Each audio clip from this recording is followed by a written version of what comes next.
You're tuned in to Repco Muscle Garage, the home of New Zealand's toughest muscle cars, hot rods and street machines.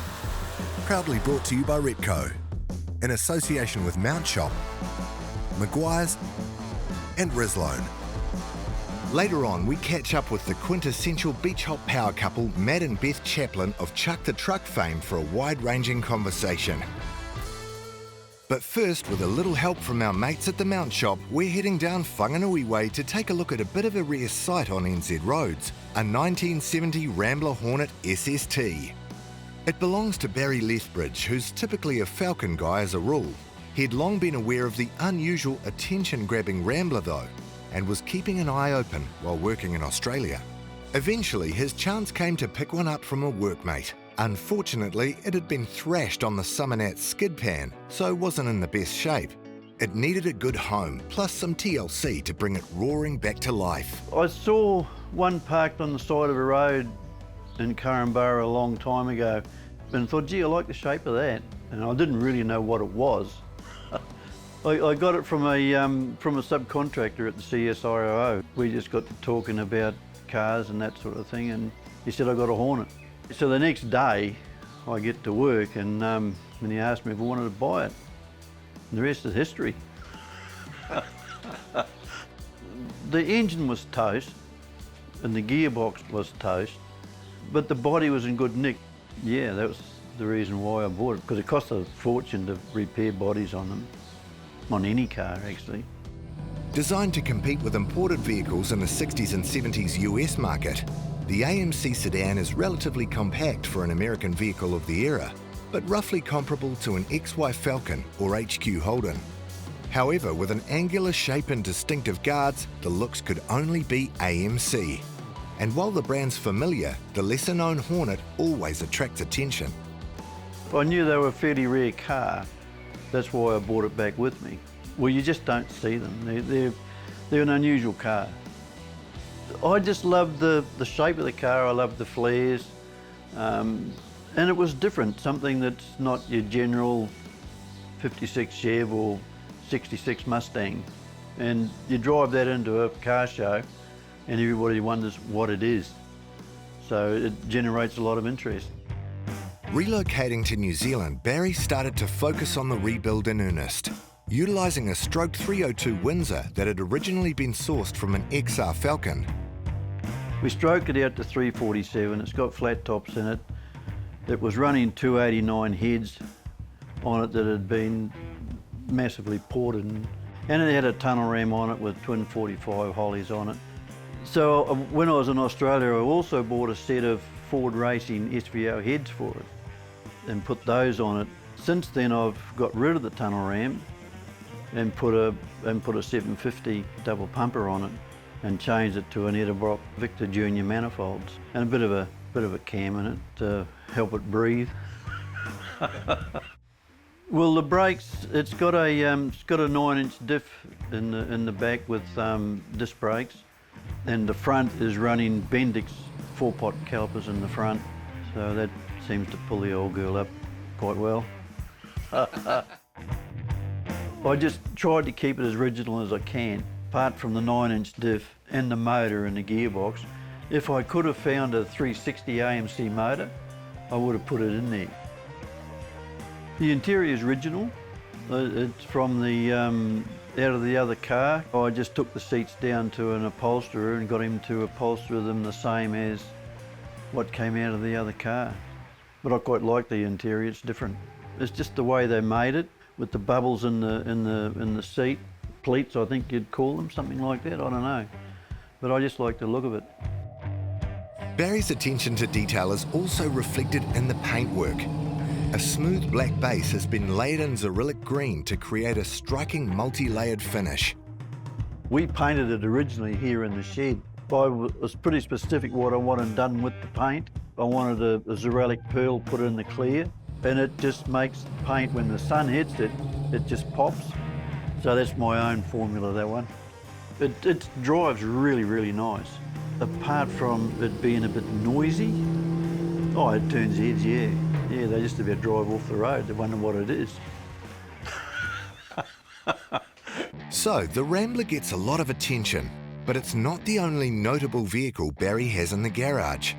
For a start, there's an intriguing-looking project in the early stages. It's a 66 Dodge Coronet, a 383 four-barrel car, and evidently it's fairly unusual because it's being red with white upholstery, because normally the Americans, if it was a red car, had red upholstery or black or something like that. Basically, it's just going to be a big cruiser. So yeah, it's just a big cruising car. Well, it will. Knowing my son, it will do skids for sure. And then there's this old school Aussie Falcon. Barry's love for the blue oval runs deep. So despite all the interest the Hornet generates, when the rubber meets the road, the seriously tidy 71XY is arguably the real apple of Barry's eye. Well, I bought the Falcon 1991. It was painted white with a XW stripe down the side, which was the first thing to go.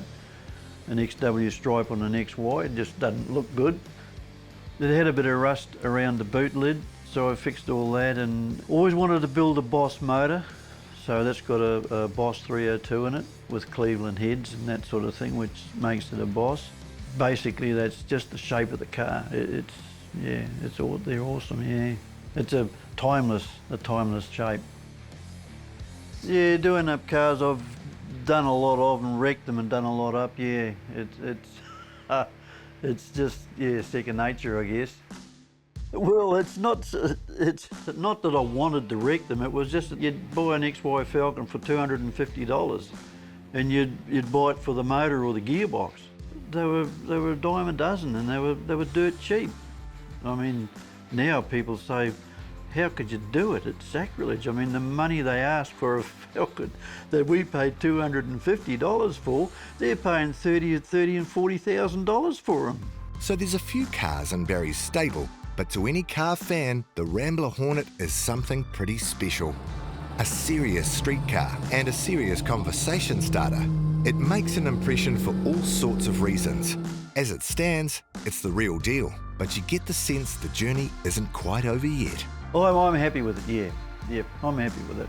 One day I'd like to full length the rear end and maybe mini tub it and put bigger feet on the back, I don't know, maybe. Or my boys will do it, one of the two. Well, they're never finished. There's always something to do on them. Yeah, no, it's worth keeping. I'll never sell it. There's a lot of satisfaction, I guess. It's nice to look at it and think, wow, you know, I did that. You know, I built that. Something to do rather than go to the pub, you know.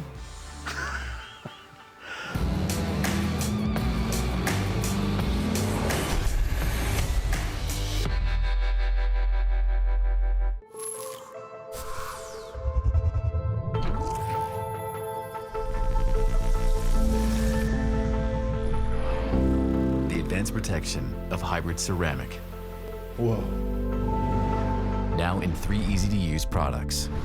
In original spray wax, now as a liquid wax, and a spray detailer.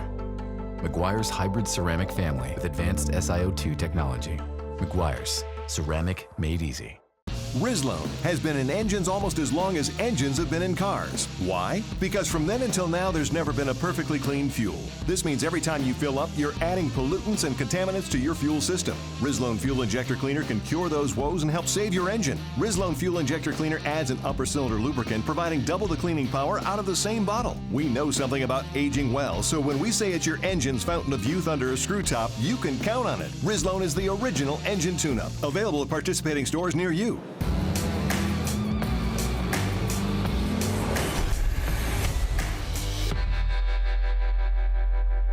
Now, thanks to Rizlone, we're heading to sunny Whangamata to catch up with a couple well known in the car scene, Matt and Beth Chaplin.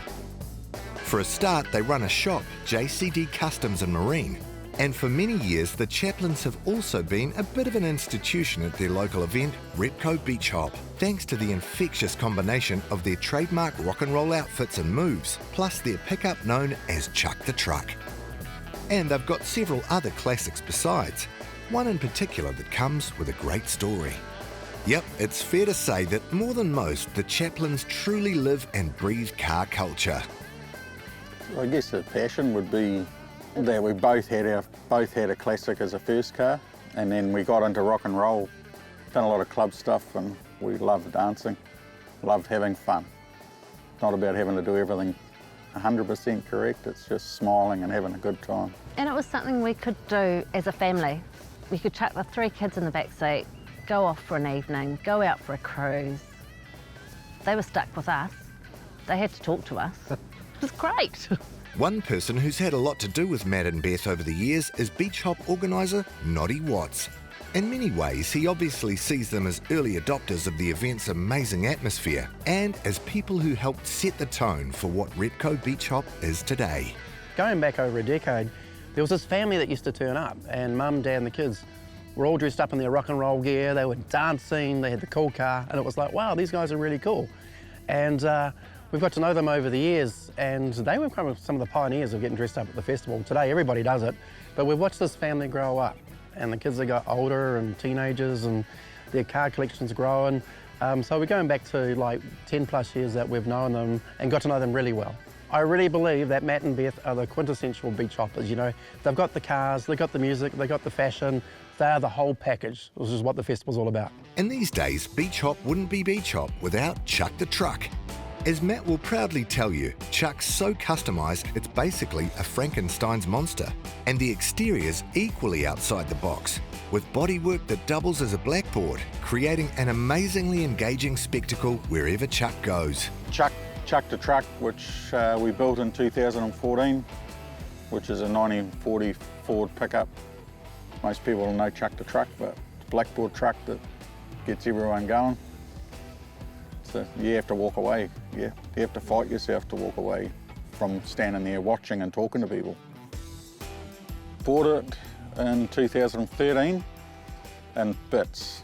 So it was a cab and guards, all completely separate. Registered for the 2014 beach hop. Got to December, January, and it was like, shit, I need to get moving. You can see it at beach hop looking like it is on the front cover of the book. There's so much custom in there, I couldn't really start.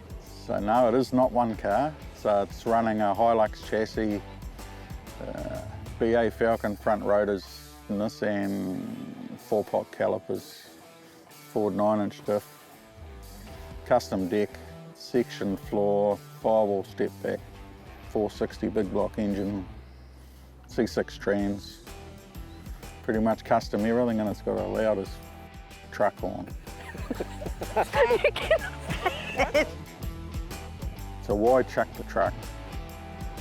Because it's a truck, and it's Chuck because it's got so many trick little things with its 2 horns, airbags, got a lot of, yeah. So Chucky is the dull Chucky, although Beth doesn't like that.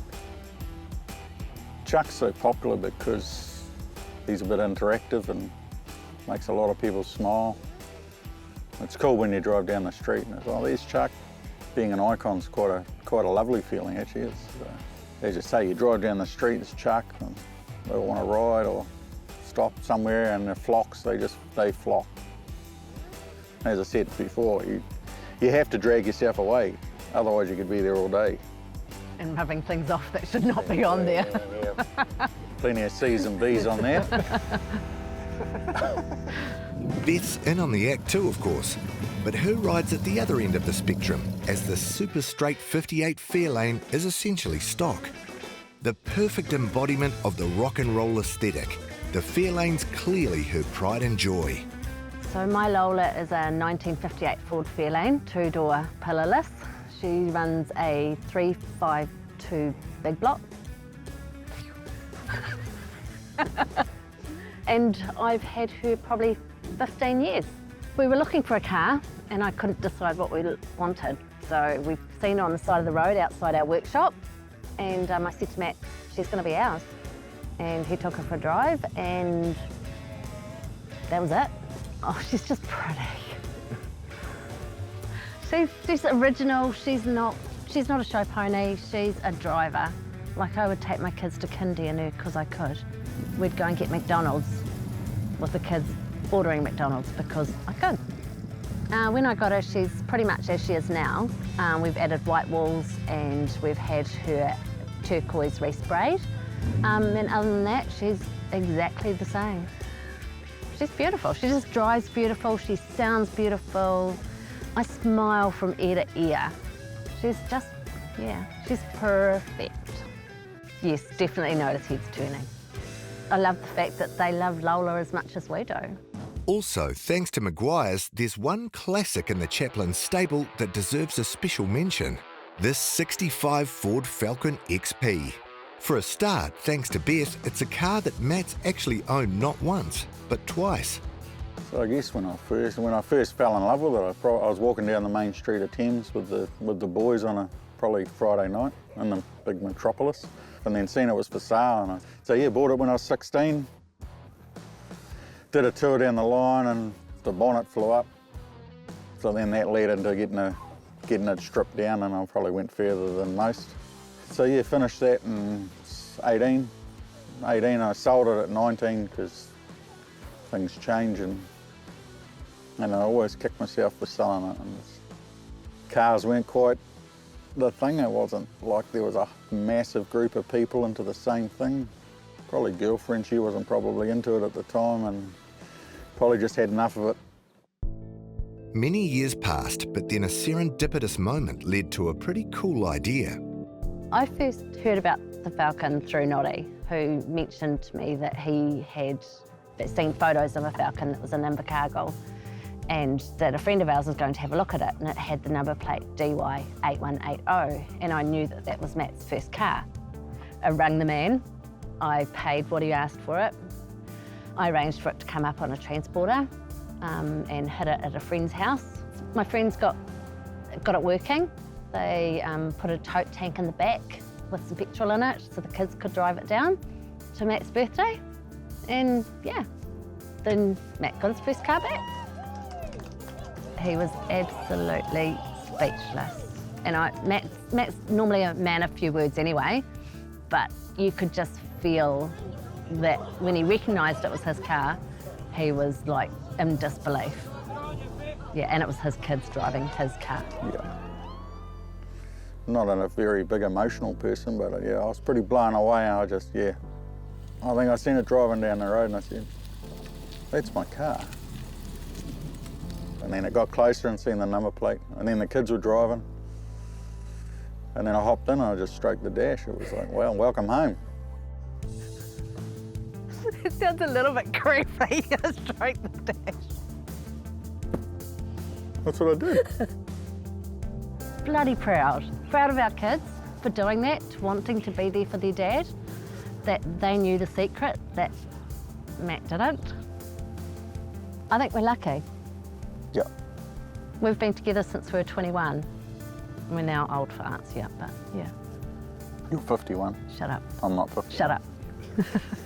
I think everyone has a story about their cars, and some of them are a short story, some of them are a long story. But to be able to own the car that you owned when you were 16, when you were 50, and it was your pride and joy back then, and it was a pretty special car, it's an amazing story, you know, that their life's gone on a journey and so has their car, and here we are, Matt's turned 50, and Beth sneakily went and purchased that original car back, you know. New Zealand is a small place, but it's also a big place, and for that to be down at the bottom of the South Island, and now it's here in Whangamata, it's an amazing story, it really is. So in short, Matt's a pretty lucky guy, and the story of his boomerang Falcon really reflects the amazing connection Matt and Beth share. Something that's gone from strength to strength, especially thanks to a shared love of all things automotive. Love's at the core of our relationship. But cars are pretty special between us, yes. And I just knew that when Shane had talked to Matt about the XP surfacing, you could see that he wanted it back. And I just knew I had to make it happen.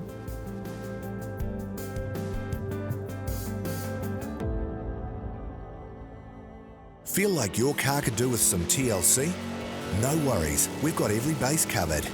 Because we could be hooking you up with an incredible prize pack thanks to our sponsors. For a start, there's this massive Maguire's and Rislone Complete Car Care Pack valued at over $760.